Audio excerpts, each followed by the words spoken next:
اٹھا میں مدرسہ و خانقاہ سے نمناک، نہ زندگی نہ محبت نہ معرفت نہ نگاہ۔ دعوت دینا چاہوں گی ڈاکٹر علی کمیل قزلباش کو کہ ڈائس پر تشریف لائیں اور اپنا مقالہ پیش کریں۔ ڈاکٹر علی کمیل قزلباش۔ میرا موضوع علامہ اقبال کا مخاطب عالم اسلام کا نوجوان قرآنی تناظر میں ہے۔ چند نکات کی طرف اشارہ کروں گا۔ اقبال کے ہاں ہم اب بھی ذکر ہوتا رہا اقبال اور نوجوان کا۔ اقبال کے ہاں ہم جب نوجوان کی بات کرتے ہیں، نوجوان کی تربیت کی، تو ہمیں صرف یہ نوجوان نہیں دیکھنا چاہیے جو ہم یا پاکستان کی حد تک یا حتیٰ عالم اسلام کا نوجوان ہے۔ میں ایک بہت پرانی بات ہے، BBC پہ ایک پادری کا انٹرویو تھا، تو ان سے ایک سوال تھا اقبال کے بارے میں، وہ بات کر رہا تھا۔ ان سے پوچھا گیا کہ آپ اس میں تو باقاعدہ اقبال مسلم نوجوان کو مخاطب کرتا ہے، تو آپ اپنے نوجوانوں کو کس طرح یہ پیغام اقبال کے ذریعے دیتے ہیں؟ اس نے کہا ہم مسلم کی جگہ کرسچن رکھ دیتے ہیں، اصل تو پیغام ہے، ہم اس کو لے رہے ہیں۔ تو اس تناظر میں ہے، جہاں جہاں کچھ شعر میں پڑھوں گا، اقبال نے جو قرآن سے شعر لیے ہیں وہ عملی زندگی کے لیے۔ یہ آپ کے علم میں ہے کہ قرآن اقبال کے نزد کیا تھا، اور وہ تلاوت کرتے تھے۔ ان کے والد صاحب نے ان سے کہا تھا کہ اس کو ایسے پڑھو جیسے تم بھی یہ کتاب نازل ہو چکی ہو۔ تو اس تناظر میں قرآن میں جو معاشرتی ناہمواریاں ہیں، جو ہم کہیں کہ دین کے نام پہ، تصوف کے نام پہ جو کاروبار ہے، جو نظام ہے، اس کی جہاں جہاں نفی ہے اس کی طرف اقبال نے اشارہ کیا ہے۔ دوسری طرف قرآن کا میں یہ عرض کروں گا، ڈاکٹر باور صاحب بیٹھے ہوئے، انہوں نے رومی کے حوالے سے بات کی کہ قرآن کی طرف بھی میں یہ دعویٰ کروں گا کہ رومی کے توسط سے ہی مائل ہوئے ہیں۔ اس قرآن در زبانی پہلوی، مثنوی مانوی مولوی، اور جا بجا جہاں وہ تعلیم لیتے ہیں رومی سے تو وہ قرآن کی طرف نزدیک تر ہو جاتے ہیں۔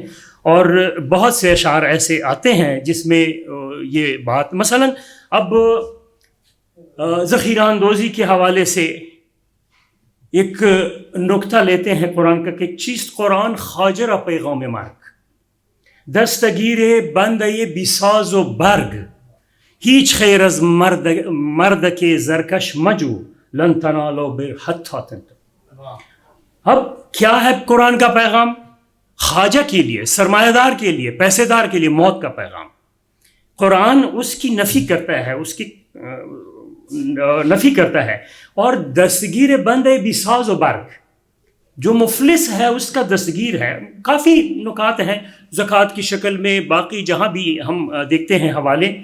ہیچ خیر از مرد کے زرکش مجو، اور آگے قرآنی آیت مرد کے زرکش۔ اب کاف کی جو وہ ہے علامت ہے فارسی میں، مرد مردک، زن زنک، اتاق اتاقک، یہ کاف تصغیر کی بھی علامت ہے لیکن توہین کی بھی علامت ہے۔ کسی کو جب توہین سے یاد کرتے ہیں کہ ان مردک آمدہ بود، وہ حقیر سا آدمی آیا تھا، یعنی قرآن کے توسط سے اقبال یہ کہہ رہا ہے کہ یہ جو سرمایہ بٹورتے ہیں یہ حقیر لوگ ہیں۔ اور یہ نوجوان سے ہی ان کی گفتگو ہے اسی شکل میں اگر ہم دیکھیں۔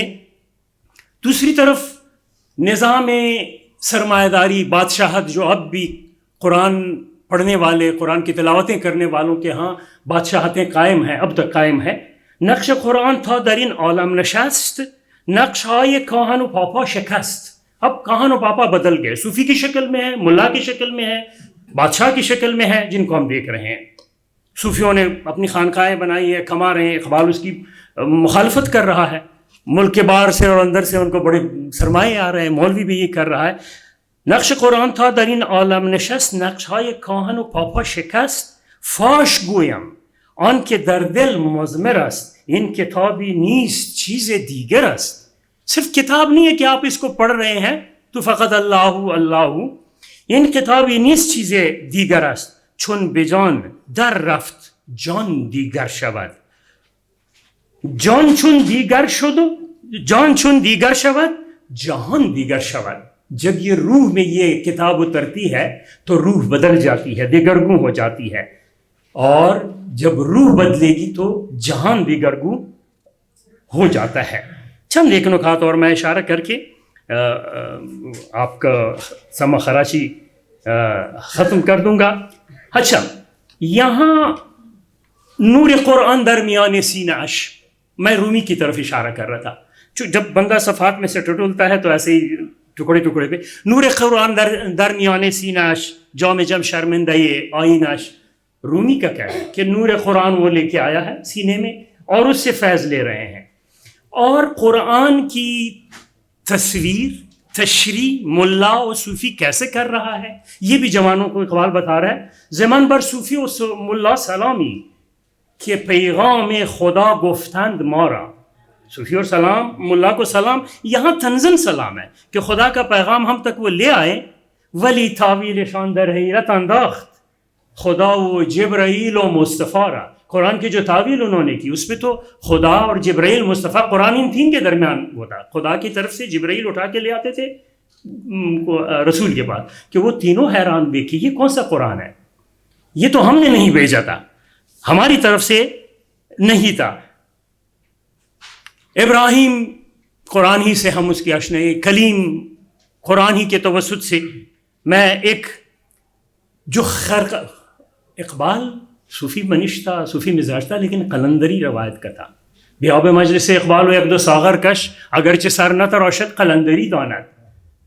تو یہ جو روایتی خرقبوشی ہے، پسر را گفت پیر خرق بازی تو را این نکته باید حرز جان کرد.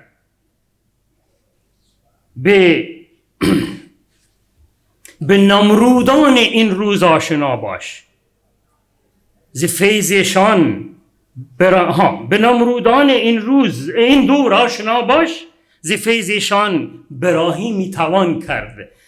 اپنے پسر را پیر نے، اب یہاں وہ اقبال کی اس نے کہا اس دور کے نمرودوں سے آشنا ہو اور اس کے ابراہیم کی روایت کو اپنا. یا تیرے ضمیر پر جب تک نہ ہو نزول کتاب گرا کشا ہے راضی نہ صاحب بارے. ایک نقطہ زکوٰۃ کے حوالے سے کہ ہمارے ہاں ہے لیکن ہم بھی زکوٰۃ کس طرح تقسیم کر رہے ہیں. میں صرف کوئی نکات کی طرف اشارہ کروں گا کہ جو اصل قرآن ہے، جو اقبال ہمیں بتا رہا ہے، اور ہم جس طرح حب دولت را فنا سازد زکوٰۃ، حب دولت را فنا سازد زکوٰۃ، ہم مساوات آشنا سازد زکوٰۃ، دل ز حتی تنفق ما کم کند، زر فزاید الفت زر کم کند.